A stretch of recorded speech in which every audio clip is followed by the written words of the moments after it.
మా ఆహ్వానాన్ని మన్నించి మా వేడుకల్లో పాల్గొనడానికి వచ్చిన కళా తపస్వి కె విశ్వనాథ్ గారిని 4 మాటలు మాట్లాడాల్సిందిగా కోరుతున్నాం. ఒకసారి మన గట్టి గట్టి చప్పట్లతో కళా తపస్వి కె విశ్వనాథ్ గారిని మాట్లాడాల్సిందిగా కోరుతున్నాం.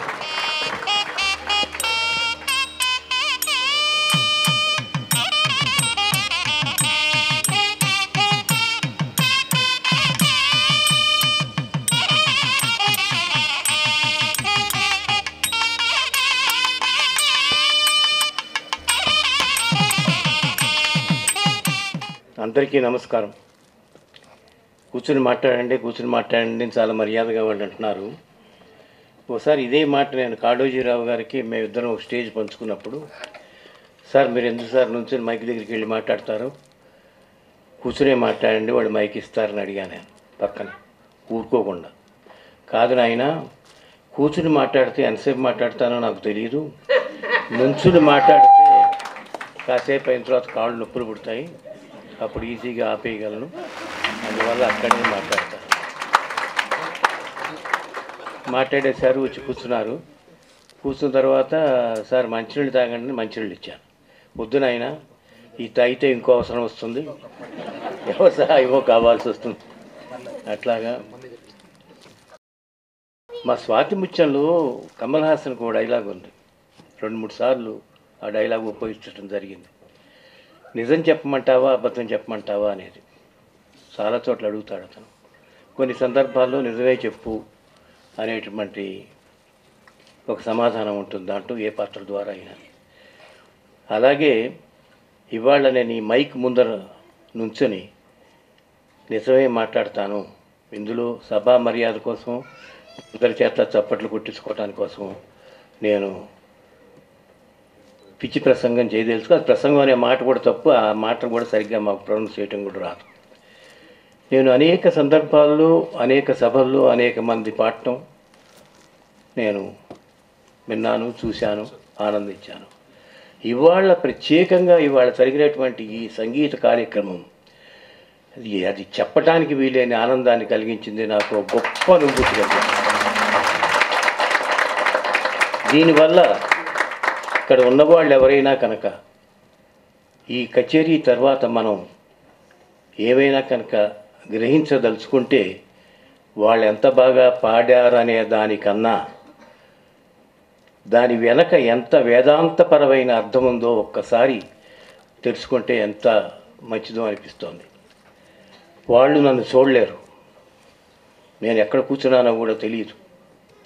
అలాంటి వారు ఆయన ముందర కూర్చుని పాడటం అనేది మాకు మహా ఆనందంగా ఉంది, గొప్ప అనుభూతిని పొందుతున్నాము అని ఫిజికల్ టర్మ్స్లో అని ఆనందిస్తున్నప్పుడు, మనందరం కళ్ళుండి కూడా హేతువాదంతో పరమాత్ముడు ఉన్నాడా లేదా, ఎక్కడున్నాడు వాడు అని అనుకుంటున్నప్పుడు వీళ్ళని చూసి నేర్చుకోక్కలేదా మనం? పరమాత్ముడు ఉన్నాడు అని లేనివాడు, చూడలేని వాడి గురించే వాడు చూసినట్టు ఆనందించుకుంటున్నప్పుడు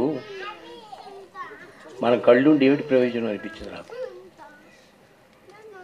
నమ్మం, వాళ్ళు నమ్మారు, నన్ను చూసినట్టు ఫీల్ అవుతున్నారు, నేను దగ్గర ముట్టుకుంటే నేను ముట్టుకున్నట్టు ఫీల్ అయ్యారు. వాళ్ళకి నిజంగా నేను చాలా కృతజ్ఞత చెప్పుకుంటున్నాను. చాలా ఆనందంగా ఉంది నాకు ఇవాళ. ఈ సభ కూడా ఎంతో ముచ్చటగా, చాలా శాస్త్రోక్తంగా జరిగింది. ఇంకో గొప్ప విశేషం ఏంటంటే, 15 సంవత్సరాలు గడుపుకున్నటువంటి ఈ సంస్థ దాదాపు 10 సంవత్సరాలుగా సినిమాకి దూరమైన నన్ను ఎంచుకోవడం అనేది ఒక గొప్ప విషయం. ఎందుకు ఎంచుకున్నారో కూడా నాకు తెలియటలేదు. దీనికి సందర్భంగా ఒక చిన్న కథ కాదు, జరిగిన విషయం చెప్తాను. ఒకళ్ళెవరో భరణి లాంటి వాడు ఫోర్డ్ కంపెనీ డైరెక్ట్గా కంపెనీలోనే, ఫ్యాక్టరీలోనే కొత్త కారు కొన్నాడు. అంతా చెక్ చేసేసారు, శుభ్రంగా అన్ని ముద్రలు వేసారు, ఫ్యాక్టరీలోనే, నాట్ డీలర్ దగ్గర కాదు. కొనుక్కుని జనార్దన మహర్షి గారును భరణి గారు ఇద్దరు ఆ కారు వేసుకుని వస్తున్నారు. వస్తుంటే 5 కిలోమీటర్లు వచ్చిన తర్వాత కారు ఆగిపోయింది. కొత్తది, సరికొత్త car, absolutely brand new, with all tested tags and all that. మనం ముట్టుకుంటే మళ్ళీ మీరు ఏదో దీనికి ఎలికారో ఇట్లా అయిపోతుందని భయపడిపోయి, భరణి తెలివివాడు కదా, అందుకని వేసాడంటే వెంటనే వాళ్ళకి ఫోన్ చేశాడు కంపెనీకి. నేను ఇట్లా ఫోన్ చేస్తున్నాను, 5 కిలోమీటర్లు మాత్రం వచ్చింది, ఇక్కడ ఆగిపోయి ఉంది, మేము రోడ్డు పక్కన పెట్టు కూర్చున్నామని. హుటాహుటిని వాళ్ళందరూ వచ్చారు, ఇంజనీర్ వాళ్ళు. ఎందుకంటే వాళ్ళకి చాలా చెడ్డ పేరు కదా, కొత్త కారు ఏమిటి ఆగిపోవటం ఏమిటి అని. వచ్చేసిన తర్వాత అంతా ఉంది, ఇక్కడ పెట్టు కూర్చున్నారు. అయిపోయిన తర్వాత ఎందుకైనా మంచి అవి ఇవి చెక్ చేస్తున్నారు. బానెట్ ఎత్తి చూశారు, దాంట్లో ఇంజిన్ లేదు, నో ఇంజిన్. మరి అప్పుడు ఆశ్చర్యం వేసింది, ఇదేమిటిది, ఇంజిన్ లేకుండా 5 కిలోమీటర్లు ఎలా నడిచింది ఈ బండి అని. వాళ్ళు చెప్పారట, ఫోర్డ్ కంపెనీ గుడ్ విల్ వల్ల అంత దూరం వచ్చిందండి.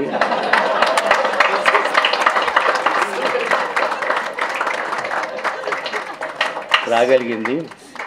అట్లాగే ఎప్పుడూ తీసిన సినిమాల గుడ్ విల్ వల్ల ఇవాళ నేను ఇండస్ట్రీలో లేకపోయినా నన్ను పిలిచి ఆదరించినందుకు వీరికి నేను నా కృతజ్ఞతలు తెలియపరుచుకుంటున్నాను. సినిమాలు నేను చేస్తున్నప్పుడు నా గురించి కొన్ని వ్యంగ్యంగా మాట్లాడిన వారు కూడా ఉన్నారు చాలామంది. మీకు ఇది ఒక్కటేనా పని అంటంలోనే అసలు ఆ భాష ప్రొనౌన్సియేషను, ఆ మాడ్యులేషనే గమ్మత్తుగా ఉంటుంది. ఇదే పట్టుకు వెళ్ళాడతారు మీరు, ఈ సంగీతము, సాహిత్యము, ఈ నృత్యము, అసలు ఏమీ అసలు సోషల్ ఇష్యూస్ ఏమీ లేవా మీకు అని అడిగిన వాళ్ళు కూడా చాలామంది ఉన్నారు. అంటే అంటే ఇది ఎందుకని ఇట్టా పట్టుకు వెళ్ళాడటం కూడా, పైగా అదే చేస్తున్నారంటే కొంచెం మర్యాద అయిన పదం, ఇదే పట్టుకు వెళ్ళాడుతున్నారు. సరే ఏం చెప్పాలో నాకు అర్థం కాదు. ఒకప్పుడు ఏనాయన నాకు అది అలవాటు అయిపోయింది. ఇప్పుడు మీరు త్యాగరాజ స్వామి గారి దగ్గరికి వెళ్ళి ఎప్పుడూ రాముడి మీద రాస్తారు సార్, ఒక క్లబ్ సాంగ్ ఎందుకు రాయరు అని అడిగితే, అంటే త్యాగరాజ స్వామితో నేను పోల్చుకోవట్లేదు, నేను అలా ఉంటుందేమో అనిపిస్తుంది. అది పట్టుకుని వేళ్లాడాను కాబట్టే ఇవాళ ఆ సినిమాల యొక్క గుడ్ విల్లే నన్ను ఇవాళ నలుగురిలోనూ నాకు ఇంత మర్యాద కలిగించడం. కానీ భరణి ఎవరి గురించి మెచ్చుకోడు, ఆ మెచ్చుకున్నా కూడా నాకు భయం, అందుట్లో అంతరార్థం ఏదో ఉందా, చిన్న ఒక తేలుకొడ్డిలాగా ఏదో ఎక్కడా చిన్న ఒకటి పెట్టాడా, ఒక ఫిట్టింగ్ ఏదో ఉంటుందా. అలాంటిది ఇంతమంది చేత పొగిడించుకోవటం నేను అందుకని it's a very genuine feeling of anybody. ఇందాక అతను చెప్తున్నాడు అక్కడ ఎవరో విశాఖపట్నం గురించి, ఇలాంటివి తలుచుకున్నప్పుడు ఆ అమ్మాయి ఒకటే అందుట, ఈయన క్వశ్చన్ చేస్తే ఎందుకంటే ఏమిటి చూడాలనంటే ఆవిడ ఈ కవులు కూడా రాయలేరేమో అట్లాంటి డైలాగ్ అనిపించింది నాకు. దేవుడికి గుడిలోకి వెళ్ళి దేవుడిని ఎందుకు చూస్తామండి అందుట మాట అవాక్ అయిపోయాడు. ఒక అడ్వర్టైజ్మెంట్ వస్తుంది, అవాక్ అయ్యారా అని ఒకటి వస్తుంది రైట్. అంటే నేను దేవుడితో సమానమని నేను అంటల్లా, నా పని నేను చేసుకుపోవటం కూడా అది ఒక భగవంతుడికి సేవ చేసినట్టే అని నా ఫీలింగ్. నేను నిజమైన భక్తుని కాదు, అతనిలాగా శివభక్తుని కాదు, నేను చాలా చీట్. నేను చేతిలో శివలింగం పెట్టుకున్నా కూడా నా దృష్టి అక్కడ ఉండదు, ఎక్కడో ఉంటుంది. ఆ ఎక్కడో ఉండేదని ఏ ఎలిజబెత్ టైలర్ మీద ఉండదు, అంత మాత్రం నేను గ్యారంటీగా చెప్తాను. నేను అవాళ ఏ సీన్ షూట్ చేయాలి, ఏం చేయాలి అని ఉంటుంది, నేనే సమాధానం పరుచుకుంటా. నా గుర్తు గురించే కదా నేను ఆలోచించుకుంటున్నాను, నన్ను దేవుడు ఏం కోప్పడ్డు అందుకని అనుకుంటూ ఉంటాను. అలాంటిది ఇవాళ నాకు చాలా ఆనందంగా ఉంది. ముఖ్యంగా నేను తరోగా ఎంజాయ్ చేసింది వీళ్ళు ఫిజికల్లీ హ్యాండిక్యాప్డ్ అంటాం కాదు, సిరివెన్నెల్లో నేను చెప్పింది అదే క్యారెక్టర్స్. వాళ్ళు మా 2 క్యారెక్టర్లు, దాంట్లో ఒక గుడ్డివాడు, ఒక మోగది. They don't ask your sympathy in the film, throughout the film. భగవంతుడు ఎక్కడో లోటు పెడతాడు, తప్పు తెలుసుకుంటాడు, మరో చోట కాంపెన్సేట్ చేస్తాడు దాన్ని ఇంకో విధంగా అనే ఉద్దేశంతో తీసిన వాళ్ళందరూ నిజంగా అసలు డాన్స్ చేయటం ఏంటండి, ఎలా నేర్చుకున్నారండి అసలు. అందుట్లో ఆ మనోధర్మంతో వాళ్ళు కంపోజ్ చేశారని చెప్తున్నాడు అతను, ఎలా వస్తుంది నిజంగా భగవంతుడు లీల కాకపోతే, భగవంతుడు శక్తి కాకపోతే.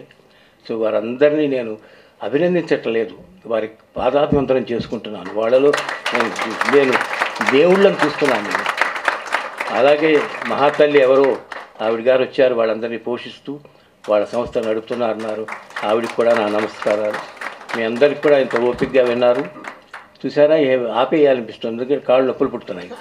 లేకపోతే ఎందుకంటే మైక్ పట్టుకుని నేను పెద్దగా మాట్లాడలేని వాడిని, నేను వెనకాతడు ఉండేవాడిని, అందుకని ఆపేస్తే బెటర్ అధిక ప్రసంగం అయిపోతుందని చెప్పుకుంటూ నా పని నేను చేసుకుంటూ పోతున్నానే తప్ప నేను కళని ఉద్ధరించడానికి కంకణం కట్టుకున్నాను, నేను చేస్తానని చెప్పటం లేదు.